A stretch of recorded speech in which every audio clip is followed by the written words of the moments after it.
जर खऱ्या असतील तर ताबडतोबीने आता अधिवेशन सुरू आहे. काल परवाकडेच एक सर्वपक्षीय बैठक पंतप्रधान नव्हतेच पण गृहमंत्र्यांनी बोलवली होती. ती नुसती माहिती देण्यासाठी होती का? कारण नुसत्या माहिती तर आम्ही तुमच्या माध्यमातून बघतोय, त्याच्यात ती माहिती पुन्हा नुसती देण्यात आली असेल तर त्या बैठकीला काही अर्थ नव्हता. आपल्याकडे सुद्धा मणिपूरमध्ये अजून तसंच पेटलेलंच आहे, काश्मीरमध्ये सुद्धा हिंदूंच्या हत्या होत आहेत आणि आता बांगलादेशात जर मोठ्या प्रमाणावरती होत असतील तर केंद्र सरकारने ताबडतोब पावलं उचलून तिथल्या हिंदूंचं रक्षण केलं पाहिजे. ही जबाबदारी पूर्णतः आपल्या केंद्र सरकारची आहे. कारण जर शेख हसीनांना तुम्ही इकडे आश्रय देत असाल तर बांगलादेशमधल्या या हिंदूंची रक्षा करण्याची जबाबदारी तुमचीच आहे. आज तुम्हाला पवार साहेब भेटतायत दिल्लीमध्ये. यापूर्वी त्यांनी एकाच महिन्यात 2 वेळा मुख्यमंत्र्यांची भेट घेतली आणि त्यानंतर आज तुमची आणि पवार साहेबांची भेट. या बैठकीला अदानींचे काही अधिकारी देखील उपस्थित होते. आता त्या बैठकीत मी तर नव्हतो, त्याच्यामुळे त्या बैठकीबद्दल स्वतः पवार साहेबच आपल्याशी बोलू शकतील. पण पवार साहेबांनी भूमिका स्पष्ट करावी, धारावी संदर्भातली आपली मागणी असेल साहेब. बघा, कोणाची भूमिका काय असावी त्याच्यापेक्षा माझी भूमिका स्पष्ट आहे. मी धारावीच्या विकासाआड आलेलो नाही. धारावीकरांना तिथल्या तिथेच घर हे मिळालंच पाहिजे ही आमची आग्रहाची मागणी आहे. आणि धारावीतल्या लोकांना अपात्र ठरवून मुंबईमध्ये एका धारावीच्या 20 धाराव्या करण्याचा डाव जो आत्ताचं जे मिंदे सरकार करतंय आणि त्याच्या अदानींच्या मार्फत करतंय तो आम्ही काही होऊ देणार नाही. मुंबईची विल्हेवाट आम्ही कोणी आला तरी त्याला लावू देणार नाही. मुंबईमध्ये एका धारावीच्या 20 धाराव्या आम्ही होऊ देणार नाही. परत एकदा सांगतो, जे धारावीकर आहेत त्यांना तिथल्या तिथे घर हे मिळालंच पाहिजे. आणि एवढंच नव्हे तर धारावीकरांच्या घरामध्ये रोजगार आहेत, प्रत्येकाचे काही ना काहीतरी व्यवसाय आहेत, त्या व्यवसायाची सुद्धा एक सोय ही त्या योजनेमध्ये असायलाच पाहिजे. मुळामध्ये धारावीचा आराखडाच अजून झालेला नाही आहे, तो जनतेसमोर आलेला नाही आहे. त्याच्यामुळे मला अशी भीती वाटते की तिथल्या धारावीकरांना हे मिठागरात फेकणार, दहिसर टोल नाका, मुलुंड टोल नाका, कुर्ला मदर डेअरी, अन्य 20 जागा, या 20 जागा या टेंडरमध्ये नव्हत्या आणि तशी कोणत्याही विकासकाला अशी मुभा देण्यात आलेली नाही आणि देता येणार नाही. तिथला TDR काढला गेलाय, तो TDR मुंबईवर वापरण्याची जबाबदारी अधिकार त्यांना देण्यात आलेले आहे. हे सर्वथा गैर आहे. त्याच्यामुळे या काही गैर गोष्टी आहेत त्या आम्ही मुंबईत होऊ देणार नाही. बाकी कोणाची काय भूमिका असेल तो याचा त्याचा प्रश्न आहे, पण शिवसेना मुंबईची विल्हेवाट कोणालाही लावू देणार नाही. जे आमदार आपल्याला सोडून गेले, जे नेते सोडून गेले, त्यांच्यासाठी अजून काही जागा आहे का? पत्तीचे दोर कापलेले आहेत की बरं, त्यातले काही तिथेच राहून मदत करणार असतील तर काय प्रॉब्लेम आहे? करणार आहेत का कोण? नाही, मी असेच एक शक्यता बघतोय. मी असं काय होणार असं नाही बोलत आहे. बोले आप बोले. सर पहली बार लोकसभा चुनाव में आप ऐसे थोड़े सामने ये सामने आइए, सामने एक आइए। मिनट आता थोड़ा आप होने दो, हिंदी होने दो। चुनाव में बड़ी जी आपकी पार्टी की अच्छा नहीं आप प्लीज. आपकी पार्टी का परफॉर्मेंस बहुत अच्छा रहा. पहली बार आप दिल्ली आए हैं लोकसभा चुनाव में जीत के बाद. यहाँ कार्यक्रम क्या रहेगा और बांग्लादेश में जो हालात हैं वहाँ अल्पसंख्यक हिंदुओं पे अत्याचार हो रहा है क्योंकि आपकी पार्टी बहुत हिंदुओं की बात बिल्कुल है. तो कैसे आप देखते हैं, क्या मांग सरकार से करते हैं?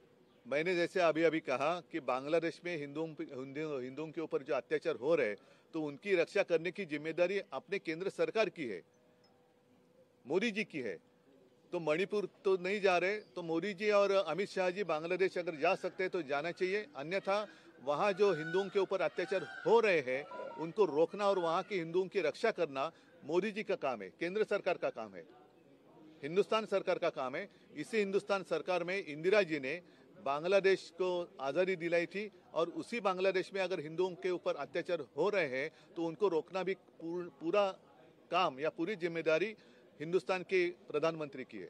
आज दिल्ली में क्या कार्यक्रम है सर? दिल्ली में आपका दिल्ली में राजनीतिक कुछ कार्यक्रम नहीं है.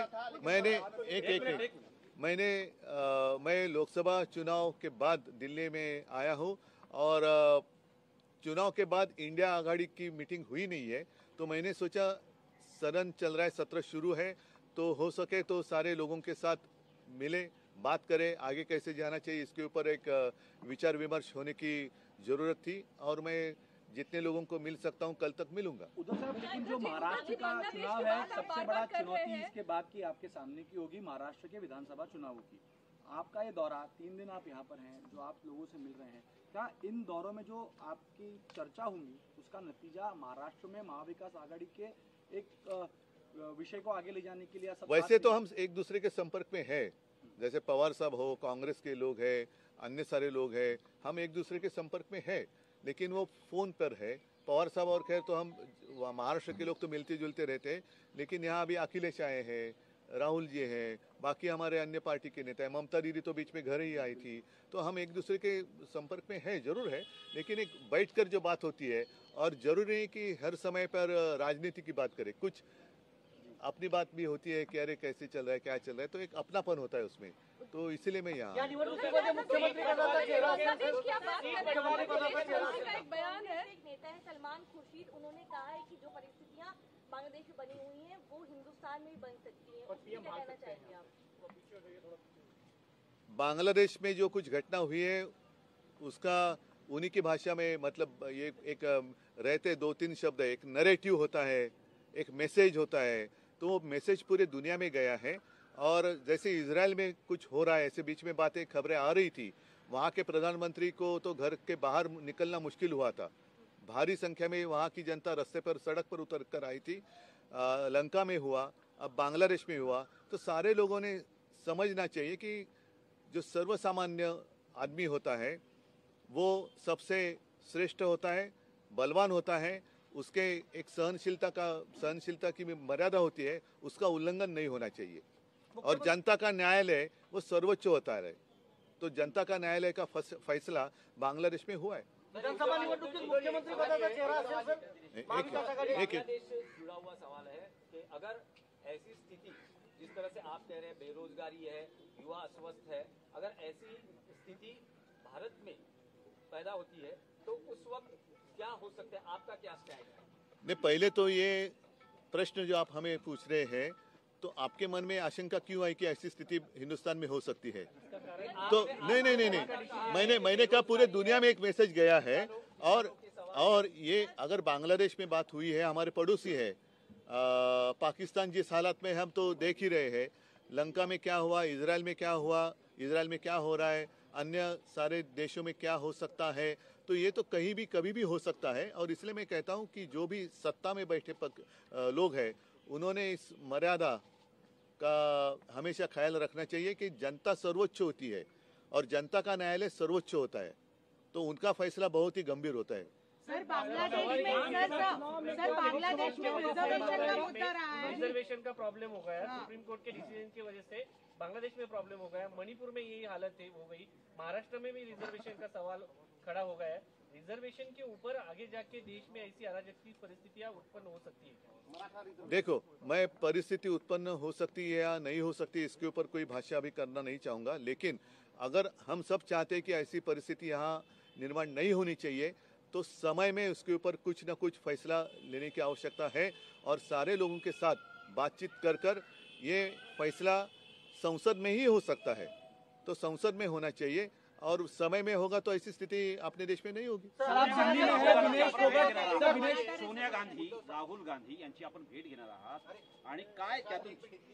अरे पण मला भेटू तर द्या सर, आप दिल्ली में हैं, मुझे मिलने तो। विनेश फोगाट ने जो परफॉर्मेंस दिया है दिल्ली में ही, विनेश फोगाट के खिलाफ, रेसलर्स के खिलाफ जो चीजें हुई, उसको देखने के बाद आज की स्थिति और आज देश का नाम वो ऊंचा कर रही है, देशद्रोही तक उन्हें कहा गया था, उनके खिलाफ कार्रवाई की गई थी इसी दिल्ली से। नहीं, एक तो पहले विनेश के ऊपर हमें गर्व होना चाहिए, और मुझे तो है। और जो बात अभी आपने जो सवाल किया, यही बात बांग्लादेश में हुई थी। जो आंदोलन करने वाले थे उनको आतंकवादी कहा गया था, और मैंने तो सुना कि उनको रजाकार कहा गया। फिर यहाँ भी जो किसान आए थे उनको आतंकवादी कहा गया। विनेश फोगाट जो अपने न्याय के लिए कुछ आंदोलन कर रही थी, उनको भी आतंकवादी कहा गया ना, जैसे आपने कहा। तो यही मैं कहता हूँ कि ये एक इशारा है, बांग्लादेश की जो स्थिति हुई है बांग्लादेश में, एक इशारा है सबके लिए। और सभी लोगों ने समझना चाहिए कि ऐसे भगवान के ऊपर कोई नहीं है, हम तो इंसान है। आणि मराठीमध्ये एक म्हण आहे, देव देतं आणि कर्म नेतं. हे प्रत्येकाचं कर्म असतं, ते ठरवत असतं त्याचं भविष्य. तर देवाने दिले, आपण देवापेक्षा मोठं स्वतःला समजू नये, हाच यातला इशारा. आरक्षणाचा मुद्दा महाराष्ट्रात पण आहे. राज ठाकरेंनी म्हटलं आरक्षणाची गरजच नाही. ठीक आहे, तो त्यांचा विषय, त्यांना विचारा तुम्ही. एक सवाल ये है कि पिछले बार 2019 में हमने देखा था कि मुख्यमंत्री पद को लेकर, और आप जब मुख्यमंत्री बने तो कई बार आपके साथियों ने भी कहा कि आपने बहुत शानदार काम किया है, तो अगर इस बार मौका मिलता है तो आप होना चाहेंगे? आपको लगता है कि क्योंकि आपकी इच्छा तो थी नहीं, पर इस बार इच्छा है क्या महाराष्ट्र को देखते? नहीं, पहले मुझे बताइए कि शानदार काम किया है किसने कहा? कई आपके साथियों ने कई बार तो उन्हीं को पूछो क्या मैं दोबारा उनको चाहिए या नहीं चाहिए? आपकी इच्छा रहेगी या नहीं, जब मैं मुख्यमंत्री बना तो मेरे सपने में भी नहीं था मैं कभी मुख्यमंत्री बनूं, ना कभी बनना चाहता था, लेकिन जिम्मेदारी से भागने वाला मैं नहीं हूं और इसलिए जिम्मेदारी आई, मैंने मेरी ओर से निभाने की कोशिश की। अगर मेरे साथी कहते कि उन्होंने शानदार काम किया है तो उन्हीं को पूछो मैं चाहिए या नहीं चाहिए, ये लोग तय करेंगे। अरे थांबा ना, पहिला आता बरेच दिवसानंतर दिल्लीत आलेलो आहे, त्याच्यामुळे जरा सगळ्यांची नाही हिंदी में नहीं, पहले सगळ्यांशी मुलाकात तो होने दो। मेरे जो साथी जिन्होंने कहा था कि मैंने शानदार काम किया है तो अभी उन्हीं की राय ले लो। सरकार मानी जाती है लेकिन बांग्लादेश में अभी तक 100 से ज्यादा हिंदुओं पर अत्याचार हुए हैं। क्या आपको लगता है कि ये सरकार पूरी तरह से फेल है हिंदुओं की रक्षा करने के लिए? नहीं, जो भी आकर मुझे औरंगजेब फैन क्लब का अध्यक्ष बोल रहे हैं उनको क्या कहना था तो मैंने कहा, तो उनमें अगर हिम्मत है तो जाकर बांग्लादेश में हिंदुओं के ऊपर जो हो रहे अत्याचार उनको रोक कर दिखाओ। उद्धव जी, एक विषय मुंबई महाराष्ट्र, उनकी ओर से कोई प्रतिक्रिया तो आई नहीं उसके ऊपर। आप हमसे प्रतिक्रिया पूछ रहे हैं तो हमने तो कह दिया, लेकिन प्रधानमंत्री जी की प्रतिक्रिया क्या है? कल जब मीटिंग हुई थी ऑल पार्टी तो प्रधानमंत्री थे क्या? लेकिन रूस प्रधानमंत्री नहीं थे। और संसद में जब स्टेटमेंट दिया गया तब भी प्रधानमंत्री थे नहीं थे? अगर थे तो उन्होंने कुछ प्रतिक्रिया दी है नहीं दी है? लेकिन मोदी सरकार मोदी सरकार ने रूस यूक्रेन की वॉर रुकवा दी ना, तो यूक्रेन और रशिया की वॉर रुकवा सकते हैं तो वो पापा को बोलो ना, वो पापा को बोलो कि पापा ये भी वॉर रुकवा दो, बांग्लादेश में हिंदुओं के ऊपर अत्याचार हो रहे, पापा अत्याचार रुकवा दे पापा। विधानसभा में यादव से भी मिलने वाले हैं, एसपी के भी सांसद आज मिले हैं। एक धारावी पुनर्विकास अदानीच्या माध्यमातून जो होतोय त्याला तुमचा विरोध आहे, काँग्रेसचा त्याला विरोध आहे, पंतप्रधानांचा मित्र म्हणून अनेकदा तुम्ही भूमिका मांडताना भूमिका व्यक्त केलेली आहे। अशात शरद पवार हे सुद्धा अदानींचे मित्र आहेत। गेल्या 10 दिवसात शरद पवारांच्या मुख्यमंत्री एकनाथ शिंदे यांच्याशी 2 वेळा बैठका झालेल्या आहेत आणि असं म्हटलं जातंय की या बैठकीवेळेस अदानी समूहाचे अधिकारीही उपस्थित होते। तर अशा वेळेस महाविकास आघाडी 2 पक्ष अदानींना विरोध करतायत, तर दुसऱ्या बाजूला पवार हे अदानींच्या बाजूने असल्याचं याच्यावरती माझी भूमिका स्पष्ट आहे, शिवसेनेची भूमिका स्पष्ट आहे। अदानी कोणाचे मित्र, अदानी कोणाचे शत्रू? अदानी काय माझे शत्रू नाही आहेत, पण जो मुंबईचा शत्रू तो माझा शत्रू। त्याच्यामुळे जो कोणी मुंबईची विल्हेवाट लावायला येत असेल त्याला मी मुंबईची विल्हेवाट लावू देणार नाही। तो कोणाचाही मित्र असू दे, कोणाचाही शत्रू असू दे, जो मुंबईचा शत्रू तो मुंबईकरांचा शत्रू। आणि मला नाही वाटत पवार साहेब सुद्धा मुंबईची वाट लावायला देतील।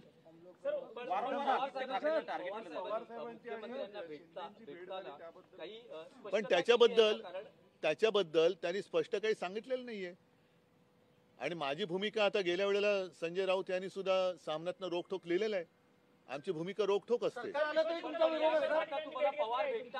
ऐका एक मिनिट तुम्ही जो प्रश्न केला, सरकार आल्यानंतर सुद्धा टेंडरच्या बाहेरच्या गोष्टी ज्या आहेत त्या आम्ही होऊ देणार नाही आणि जर त्या टेंडरच्या अंतर्गत असलेल्या अटी तटी काय असतील त्याच्यात अदानीने हे जमत नसेल तर अदानीने सांगावं की मला जमत नाही, नव्याने टेंडर मागवा आणि त्याचा विकास करा। परत एकदा सांगतो, धारावीचा विकास झाला पाहिजे। धारावीच्या विकासाच्या आड आम्ही नाही। धारावीकरांना त्यांच्या उद्योगांसह तिथल्या तिथे घरे मिळालंच पाहिजे।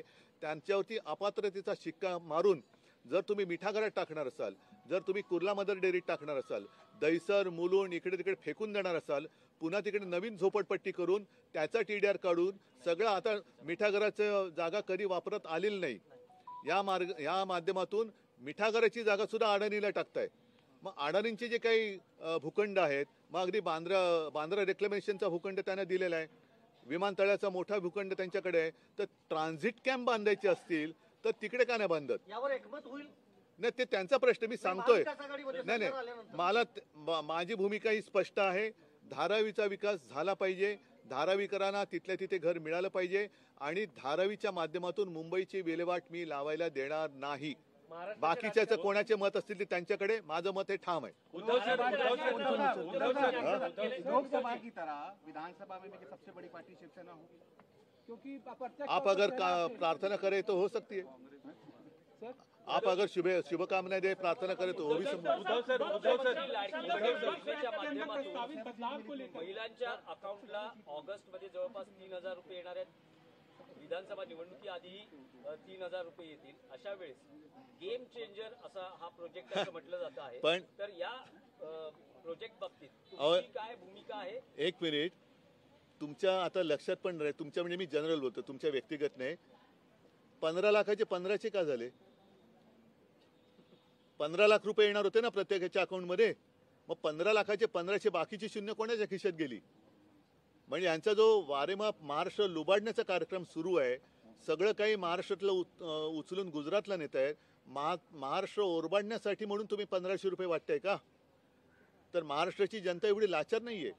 सरकारी योजना आहे, त्याचा लाभ सर्वांनी जरूर घ्यावा, पण ही लाच नाहीये. महाराष्ट्र लाचखोर नाहीये, लाच स्वीकारणारा नाहीये. आणि म्हणून माझा थेट प्रश्न आहे, 14 साली प्रत्येकाच्या खात्यात 15 लाख रुपये येणार होते, त्या 15 लाखाचे 1500 कसे झाले हा प्रश्न विचारा पहिला. विश्वजित कदम देखील तुम्हाला भेटलेले आहेत. हो, मग तुम्ही असं म्हणतात की ही सरकारची योजना आहे. एक प्रश्न पूर्ण होऊ द्या. तुमचं सरकार आल्यावर ही योजना कंटिन्यू केली जाईल का? तसं पाहिलं तर केंद्र सरकार लोकसभेच्या निवडणुकीत जो आमच्या महाविकास आघाडीचा जाहीरनामा होता, त्याच्यात काँग्रेसचा जाहीरनामा होता, त्याच्यात तर लखपती दिदी म्हणजे याच्यात 8,500 रुपये महिना हे देणार होते आणि मग आम्ही देणार होतो. आणि जूनमध्ये निकाल लागल्यानंतर आमचं सरकार आल्यानंतर जुलैपासून ही योजना सुरू होणार होती. अर्थात केंद्रातल्या सरकारचा त्याला एक पाठिंबा मिळणार होता आणि म्हणूनच आत्ताची यांची जी योजना आहे ही त्या योजनेवरती आधारित आहे. पण त्यांनी, मी पुन्हा एकदा सांगतो की 8,500, कारण आता केंद्रातही त्यांचं सरकार आहे. आमचं केंद्रात आलं असतं तर आम्ही 8,500 रुपये देणार होतो. आता केंद्रात त्यांचं सरकार आहे, मग तुम्ही 8,500 रुपये का देत नाही? आणि मग जसं मी म्हटलं तर बहिणीला तर तुम्ही द्या, पण भावांचं काय? त्याला तुम्ही ती जुनी जी योजना आहे कौशल्य विकास, त्याच्यात जे स्टायपेंड मिळणार आहे ती पुन्हा लाडका भाऊ म्हणून आणण्याचं थोतांड करताय. हे लोकांना काय कळत नाही? ही जुनी योजना आहे, पण त्याच्यामध्ये लाडका कॉन्ट्रॅक्टर ही जी भूमिका आहे, त्याच्यामध्ये आता मुंबईमध्ये मुंबईची वाट लावून जर 1500 रुपये वाटणार असेल तर मुंबईकर काय घेतील आणि मत देतील असं तुम्हाला वाटतं? म्हणजे धारावीकरांचं आयुष्य आणखीन वाईट करणार, जो एका धारावीच्या 20 धाराव्या करणार, तसं शेतकऱ्यांना हमीभाव पाहिजे, तो हमीभाव मिळत नाहीये. म्हणजे किती दिवस तुम्ही तुमच्यावरती अवलंबून या स्वाभिमानी महाराष्ट्राला ठेवणार? महाराष्ट्र त्याच्या हक्काचं मागतोय, नोकऱ्या मागतोय, रोजगाराचे सगळे उद्योगधंदे हे तुम्ही गुजरातला नेताय. तर ते उद्योगधंदे गुजरातला गेल्यानंतर तुम्ही आम्हाला काय भीक दिल्यासारखं 1500 रुपये देताय? तर महाराष्ट्र हे कदापि मान्य करणार नाही, कारण महाराष्ट्र हा छत्रपती शिवाजी महाराजांचा महाराष्ट्र आहेच आणि तो कधीही अशा लाचारखोरांसमोर झुकलेला नाहीये.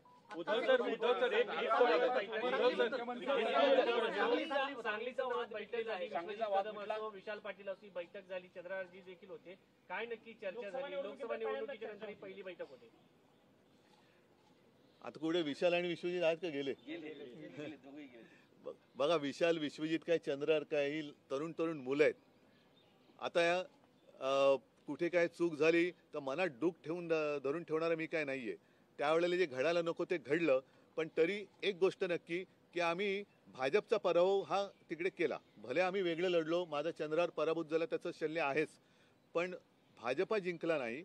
आणि आता विशाल सुद्धा महाविकास आघाडीच्या परिवारात जर येत असेल, आला असेल आणि पुढच्या विधानसभा असतील आणि पुढच्या वाटचालीमध्ये झालेल्या चुका पुन्हा होणार नसतील अशी जर का त्यांनी जर मला ग्वाही दिली असेल आणि खात्री दिली असेल, आम्ही सुद्धा आपलेच आहोत, तर मग मला असं वाटतं डूक धरून धरण्यात काय निवडणुकीत एकत्र असणार, एकत्र आम्ही राहूच.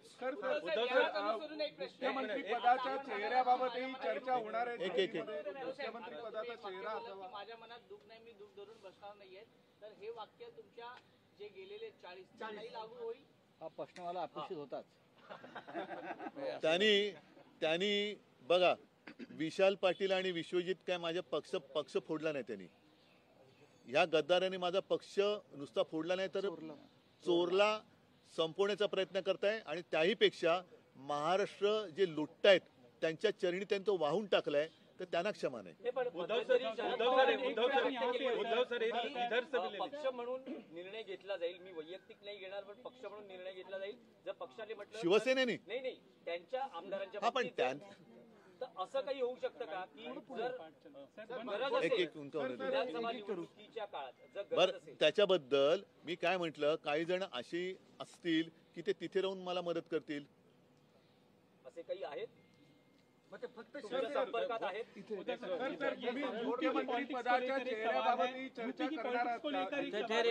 कई दिनों से कयास चल रहे हैं कि रस्साकशी इंटरनल चल रही है योगी सरकार और दिल्ली के बीच में. अखिलेश यादव कह रहे हैं कि डबल इंजन आपस में टकरा रहे हैं. आपको क्या लगता है, चूंकि वो इंडिया अलायंस का एक महत्वपूर्ण पार्ट है और संभवतः महाराष्ट्र विकास आघाड़ी का भी संभवतः पार्ट हो, यूपी की पॉलिटिक्स को लेकर आपका क्या अनुमान है?